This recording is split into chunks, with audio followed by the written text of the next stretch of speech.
കിച്ചണിലേക്ക് സ്വാഗതം.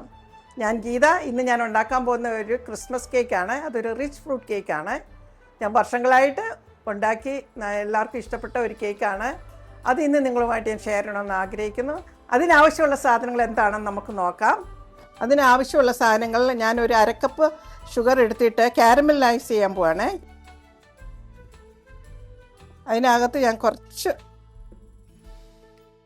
2 table spoon വെള്ളം ഒഴിക്കുന്നുണ്ട്. എന്നുവെച്ചാൽ പെട്ടെന്ന് അത് കരിയാതിരിക്കാനായിട്ട് ചെറുതായിട്ടൊന്ന് ഇളക്കി കൊടുക്കുക. ഇത് വെള്ളം ഒഴിക്കുന്ന എന്നാ വെച്ചാൽ പെട്ടെന്ന് കാരമലൈസ് കരിഞ്ഞു പോകാതെ സൂക്ഷിച്ചെടുക്കാൻ വേണ്ടിയാണ് ഇച്ചിരി വെള്ളം ഒഴിച്ചത്. ഫ്ലെയിം ഇച്ചിരി കുറച്ചിടുന്നതാണ് നല്ലത്, പെട്ടെന്ന് കരിയാതിരിക്കാൻ.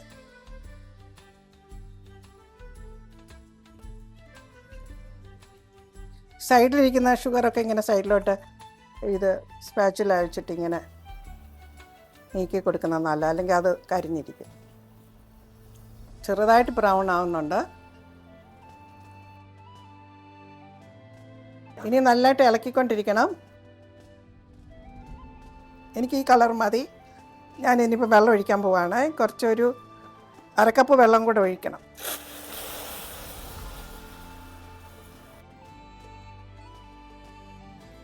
ഈ സൈഡിൽ കൂടെ ഇങ്ങനെ ഒഴിക്കാവൂ. നേരെ നടുക്കൊണ്ടോട്ട് വെച്ചാൽ ചിലപ്പോൾ മുഖത്തോട്ട് സ്പ്ലാഷ് ചെയ്യും. ആ വെള്ളം ഒഴിച്ചിട്ട് ഇത് ഒരു ഇച്ചിരി ശകലം തിക്കാന്നേരം വരെ നമ്മളത് ഇളക്കിക്കൊണ്ടിരിക്കാം. ഇച്ചിരി ഒരു പാനിയുടെ തേൻ്റെയൊക്കെ തിക്നെസ് വരുമ്പോൾ ഓഫ് ചെയ്യാം. ഇനി നമുക്ക് ഇതൊന്ന് ഓഫ് ചെയ്യാം. ഇനിയാണ് നമ്മൾ കേക്കിൻ്റെ പ്രോസസ്സ് ചെയ്യാൻ പോകുന്നത്. ഇത് കാരമൽ ഉണ്ടാക്കി തണുക്കാൻ വെക്കാം. അങ്ങനെ നമ്മൾ കാരമൽ റെഡിയാക്കിയിട്ടുണ്ട്. അത് തണുക്കാൻ വെച്ചു. അപ്പോൾ തണുക്കുമ്പോഴത്തേക്കും നമുക്ക് കേക്കിൻ്റെ മിക്സിൻ്റെ ഒക്കെ ചെയ്യുന്നതൊക്കെ എങ്ങനെയാണെന്ന് നോക്കാം. അതിനായിട്ട് ഞാൻ യൂസ് ചെയ്യുന്നത് ഈ സ്റ്റാൻഡ് മിക്സറാണ്. ഞാനിത് യൂസ് ചെയ്യുന്നതിൻ്റെ കാരണം എനിക്ക് കൈക്ക് വേദന ഉള്ളതുകൊണ്ടാണ്. നിങ്ങൾക്ക് ഈ വുഡൻ സ്പൂൺ, ഇങ്ങനത്തെ വുഡൻ സ്പൂൺ ഇട്ട് ഇളക്കിയാലും മതി. പിന്നെ അല്ലെങ്കിൽ വെറും സാധാരണ മിക്സർ ഉണ്ടല്ലോ, ഇലക്ട്രിക് മിക്സർ, കേക്ക് മിക്സർ, അത് ഉപയോഗിച്ചാലും മതി. അതിന് നമുക്ക് ആവശ്യമുള്ളത് ഒരു 250 ഗ്രാം ബട്ടർ. ഇത് സോൾട്ടഡ് ബട്ടർ, അതുകൊണ്ട് നമുക്ക് പിന്നെ ഇനി സോൾട്ട് ആഡ് ചെയ്യേണ്ട ആവശ്യമില്ല. അത് ഞാൻ ഇതിനകത്തോട്ട് ഇടുവാണ്. ഇത് 250 gram brown sugar, dark brown ഷുഗറാണ്. ഈ ബ്രൗൺ ഷുഗർ ഇല്ലെങ്കിൽ സാധാരണ ഷുഗർ ഇട്ടാലും മതി. ഇത് കിട്ടാൽ കുറച്ചുകൂടെ കളർ കിട്ടും കേക്കിന്, അതുകൊണ്ടാണ് ഞാൻ ഇത് ആഡ് ചെയ്യുന്നത്. ഇനി നമുക്കിത് മിക്സ് ചെയ്യണേ.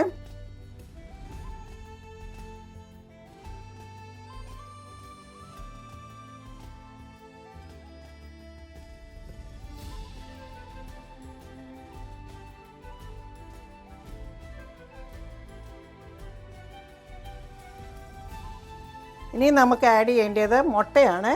അത് ഞാൻ 250 ഗ്രാം മുട്ട എടുത്തിട്ടുണ്ട്. അപ്പോൾ ഞാൻ നിങ്ങളെ കാണിച്ചു തരാം. ഏകദേശം ഒരു മുട്ടയ്ക്ക് ഒരു 50 ഗ്രാംസ് ഉണ്ട്. അതുകൊണ്ട് ഞാൻ 5 മുട്ട എടുക്കും. അപ്പോൾ 250 ഗ്രാംസ് ആവും. അപ്പോൾ അതിന് ഓരോന്നും ഞാൻ വേറെ വേറെ അടിച്ചിട്ട് ചേർക്കും. ഇങ്ങനെ അടിക്കുമ്പോൾ തിരിയാൻ ചാൻസ് ഉണ്ട്. അതുകൊണ്ട് ആരും പേടിക്കൊന്നും വേണ്ട, അതങ്ങനെ ചിലപ്പം വന്നിരിക്കും.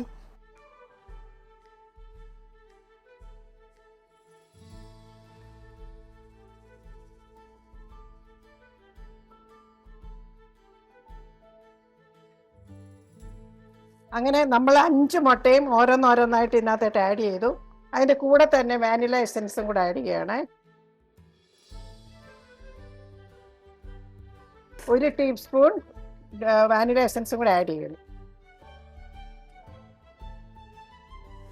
ഇത് സോഫ്റ്റായിട്ട് വന്നാൽ നിങ്ങൾ കണ്ടല്ലോ. ഇനി നമുക്ക് ഇത് മതി. ഇത് ഞാൻ ഓഫ് ചെയ്യുക. അങ്ങനെ നമ്മുടെ എഗ് ബട്ടർ ഷുഗർ മിക്സർ നമ്മൾ ബീറ്റ് ചെയ്ത് കഴിഞ്ഞു. ഇനി അടുത്ത പ്രോസസ്സ് എന്നാന്ന് പറയാം. ഇനിയും നമുക്ക് ആവശ്യമുള്ളത് ഒരു 250 ഗ്രാം മൈദ എടുത്തിട്ടുണ്ട്. അതിൻ്റെ കൂടെ 1.5 ടീസ്പൂൺ ബേക്കിംഗ് പൗഡർ, അതിൻ്റെ കൂടെ ഒരു 1.5 ടീസ്പൂൺ സിനമൺ അല്ലെങ്കിൽ കറുവപ്പട്ട ഞാൻ പൊടിച്ചതാണ്. പിന്നെ ജാതിക്ക പൊടിച്ചത് ഒരു 1/2 ടീസ്പൂൺ. ഇനി നല്ലതായിട്ടത് മിക്സ് ചെയ്ത് അങ്ങനെ നമ്മുടെ ഫ്രൂട്ട്സ് ഞാൻ 3 മാസം മുമ്പ് റമ്മിൽ സോക്ക് ചെയ്ത ഫ്രൂട്ട്സ് ഇത് ഡ്രൈ ഫ്രൂട്ട്സ്. അപ്പോൾ അതിൻ്റെ കൂടെ ഞാൻ കുറച്ച് നട്ട്സും ആഡ് ചെയ്യുന്നുണ്ട്. ഇതെല്ലാം നട്ട്സും ഡ്രൈ ഫ്രൂട്ട്സും എല്ലാം കൂടെ നമുക്ക് 1 കിലോ വേണം. ആഡ് ചെയ്ത ഡ്രൈ ഫ്രൂട്ട്സ് ഏതാണെന്ന് ഞാൻ പറഞ്ഞു തരാം. കിസ്മിസ് ഉണ്ട്, റേസിൻസ് ഉണ്ട്, prunes, cherries, orange, peach, blueberry, strawberry, raspberry, dates. Walnuts ഉണ്ട്, കാഷ്യൂ നട്ട്സ് ഉണ്ട്, പീക്കൻ നട്ട്സ് ഉണ്ട്.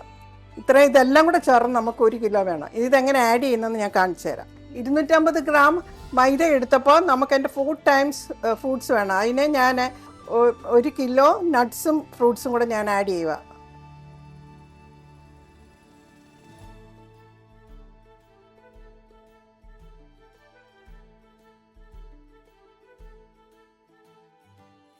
പിന്നെ നട്ട്സും ഇതെല്ലാം കൂടെ ഞാൻ ആഡ് ചെയ്യുക.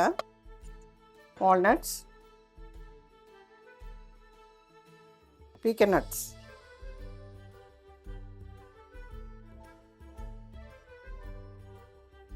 പിന്നെ ഞാൻ ചെറീസും എടുത്ത് വെച്ചിട്ടുണ്ട്, ആൽമണ്ട്സും എടുത്ത് വെച്ചിട്ടുണ്ട്. ഇത് നമുക്ക് മേളിൽ ഗാർണിഷ് ചെയ്യാനായിട്ടാണ്.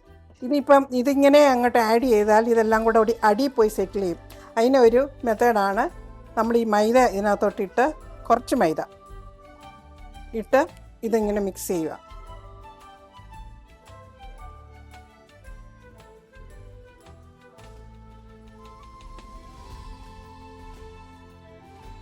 ഈ കൈവച്ച് ചെയ്യുന്നത് ഒട്ടിയിരിക്കുന്നതെല്ലാം ഒന്ന് വിടിയിച്ച് കൊടുക്കാനാണ്. ഇനി നമുക്ക് ആഡ് ചെയ്യാനുണ്ടായിരുന്ന ഒരു ഇൻഗ്രീഡിയൻ്റ് കൂടെ എന്നാന്ന് വെച്ചാൽ ഈ ഓറഞ്ചിൻ്റെ തൊലി ഗ്രേറ്റ് ചെയ്തിടുക. അതിന് ഇങ്ങനത്തെ ഇത് വാങ്ങിക്കാൻ കിട്ടും. ഇല്ലെങ്കിൽ നമുക്ക് എങ്ങനെയായാലും നിങ്ങൾ ഗ്രേറ്റ് ചെയ്യുന്നുണ്ടാകും. പക്ഷേ ഇതിൻ്റെ അടിയിലുള്ള വെളുത്ത സംഭവം വീഴാതെ സൂക്ഷിക്കണം, അത് കഴിക്കുന്നതാണ്. ഇതിപ്പോൾ ഞാൻ ഇതൊക്കെ ഇപ്പോൾ എല്ലായിടത്തും വാങ്ങിക്കാൻ കിട്ടുന്ന ഇതിങ്ങനെ പെയ്യെ ഇത്ര എടുക്കാവും.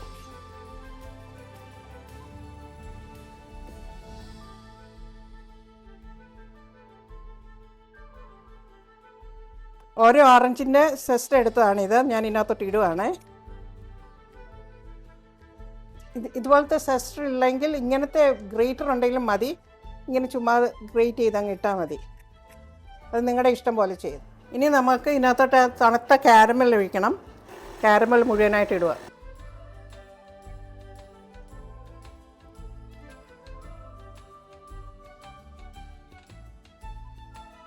ഫ്രൂട്ട് മൈദ മിക്സ് ഞാൻ പെയ്യെ ആഡ് ചെയ്യുകയാണ്.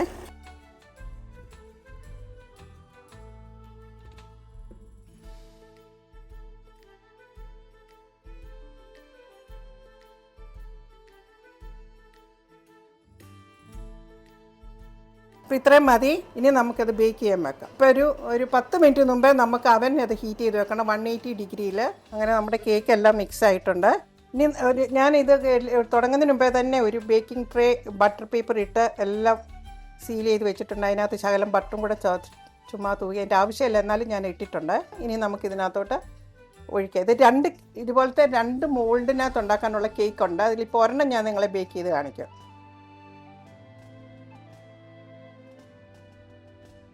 ഇത് നല്ലതായിട്ടൊന്ന് ലെവൽ ചെയ്ത് വെച്ചിട്ട്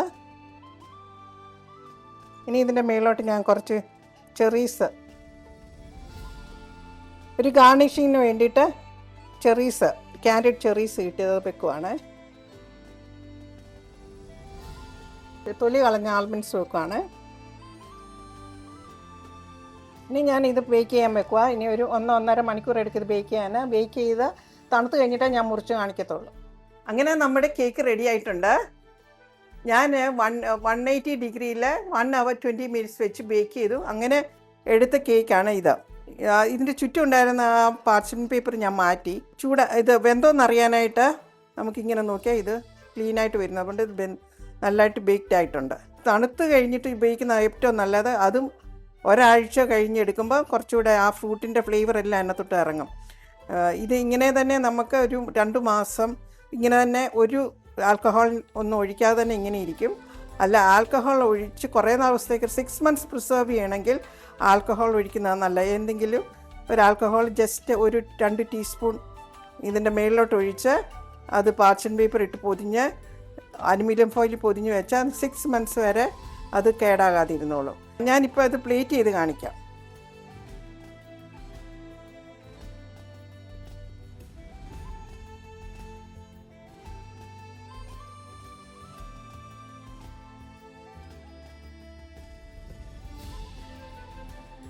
അങ്ങനെ നമ്മുടെ കേക്ക് മുറിച്ച് നിറച്ച് ഫ്രൂട്ട്സാണ്, നല്ല ടേസ്റ്റി ആയിട്ടുള്ള ഒരെണ്ണമാണ്. അങ്ങനെ നമ്മുടെ കേക്കെല്ലാം ബേക്ക്ഡ് ആയിട്ടുണ്ട്. എല്ലാവരും ട്രൈ ചെയ്ത് നോക്കണം. ഞാൻ പറഞ്ഞ പോലെ എല്ലാം ഫോളോ ചെയ്താൽ മതി. നല്ല കേക്ക് നിങ്ങൾക്ക് ഉണ്ടാക്കാം. ഇനി നമ്മൾ കാണുന്നേരം വരെ നിങ്ങളെല്ലാം ദൈവം അനുഗ്രഹിക്കട്ടെ. God bless you.